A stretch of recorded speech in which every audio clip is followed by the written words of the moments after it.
now let's see in greater detail what schools do have to offer to us.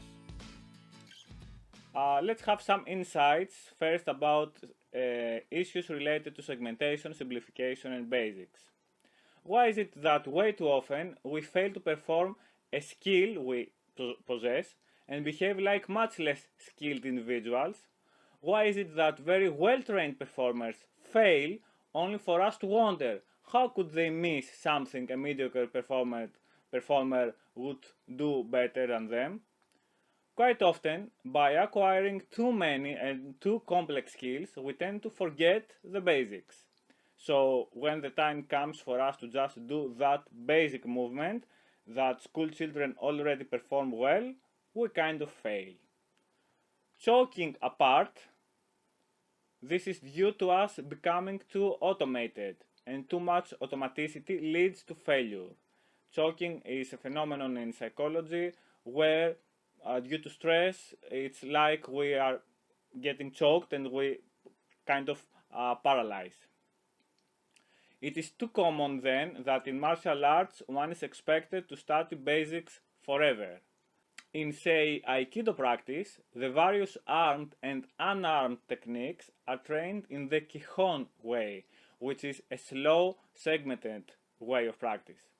In previous videos, it has been explained how efficient this way is, despite the slow-fast paradox. One only gets to be effective in high speed through slow practice. The Kihon way, or basic way of practice, is fundamental to high performance. Every traditional art has fundamentals, that is, simple movement segments or cognitive segments, that address the core and the essence of the skill that are equally practiced by both early beginners and top performers.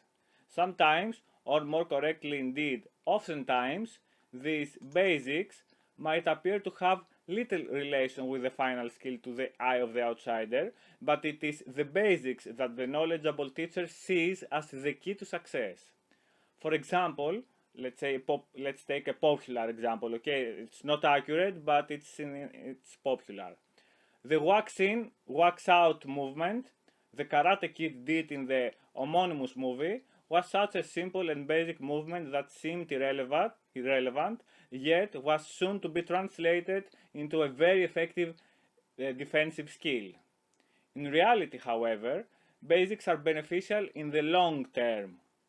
Morihiro Saito, the Iwama Aikido founder, when asked about his seemingly impossibly high level of performance, replied that he trained the basics for more than 50 years. This answer being equivalent in the context of this presentation to the acknowledgement of the value of this notion. In martial arts and in music, basics in the very long run appear to be beneficial. This Kihon way is not a monotonous practice program that corresponds to the blocked and part practice as it is performed in various research protocols. This type of practice consists of some basic core movements that are repeated in every practice session, such as Tai no Henko and other Kihon exercises, scales in music, etc. Therefore, it may be of some value to develop and implement such basics in practice when long-term development, distal adaptations, is a goal. Now, let's see some things about the importance of preparation. Check the ground around you. These were the first words of Ueshiba, Aikido's founder, when he explained how to start a confrontation. He did not ask us to prepare to attack, choose a strategy, or check for our defenses. His mind was fixed in receiving the maximum amount of information from the environment before someone even thinks to do something. This is very similar to Zanzin, the developed awareness for the environment. This is also very similar to the requirement in Lacanian epistemology, which is approaching every new problem without any expectations or pre-formed ideas and biases. In what I said previously, it was mentioned how important Kihon practice is. Kihon practice is important as it trains preparatory skills as well. In piano schools, the proper preparation of the fingers before they strike the keyboard is separately trained as well. So, schools also tell us to insist on practicing for a long time in interesting ways. For separate segments, it could take days or weeks, and for complete synchronized movements, whole years. Of course, whoever remembers the wax in, wax out drill Danielson was forced to practice, they also remember that he had to perform it all day long, hundreds of identical repetitions. In reality, that is not quite as effective for learning because it's must practice. Many more repetitions are needed, maybe hundreds of thousands, but extending in a period of years to a lifetime and scheduled more randomly. This seemingly endless practice is the bad news. The good news is that one following the steps and practicing for long enough can't go wrong.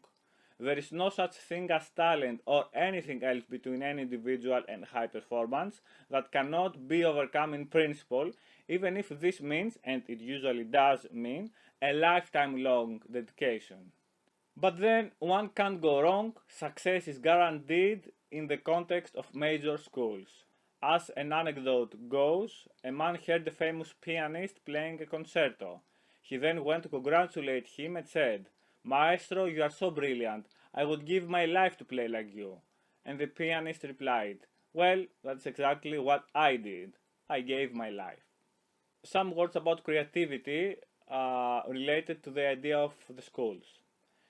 Imagine the feelings of a violin or piano student in a Russian conservatory who has flawlessly prepared a demanding musical piece, only to hear comments like, "Richter played it like this too. Please don't break it again unless you have something better to present." Of course, someone would imagine that having reached the level of Richter or Heifetz is a feat by itself. Richter is one of the best pianists that ever lived, and so is Heifetz. However, such requests put things in perspective and force students to think outside the box, demystifying high performance. Exactly the same goes for Lekas. Every time he requests from us to find bugs in mathematical fields, fix them, and present new approaches to improve systems that are traditional, widely accepted, and formed by the geniuses of the past. Simply put, there are no limits or only limits put by us. Another insight has to do with when studying, correct in real time and not afterwards. This might strike as controversial to the current research findings that employ the concept of optimal feedback delay. However, this finding applies to solitary self-study. In martial arts, on-the-spot corrections are very common. Optimal delay feedback is utilized as well in order to address the whole class in a general manner. Real-time correction may take three forms. The first one is quite obvious. The teacher corrects the students while they perform the skill. In the second case, students correct themselves employing various methods, such as executing the technique in front of a mirror or by pausing at predefined checkpoints of the technique to assess their current situation. This should remind the reference point I have presented in the tennis disal method. Finally, a third way would be for students themselves to alternatively be granted the role of the instructor and in pairs help each other, providing immediate feedback. For example, an instructor student stands in front of the second performing student and has a duty to instruct "stop" as soon as they spot a mistake in the succession of a technique or a kata. This is in line with the conclusion that for optimal motor learning, many forms of feedback should be mixed. In Aikido and in music, there is a vast variety of extracurricular activities, that is, activities that take place when one is not practicing the technique.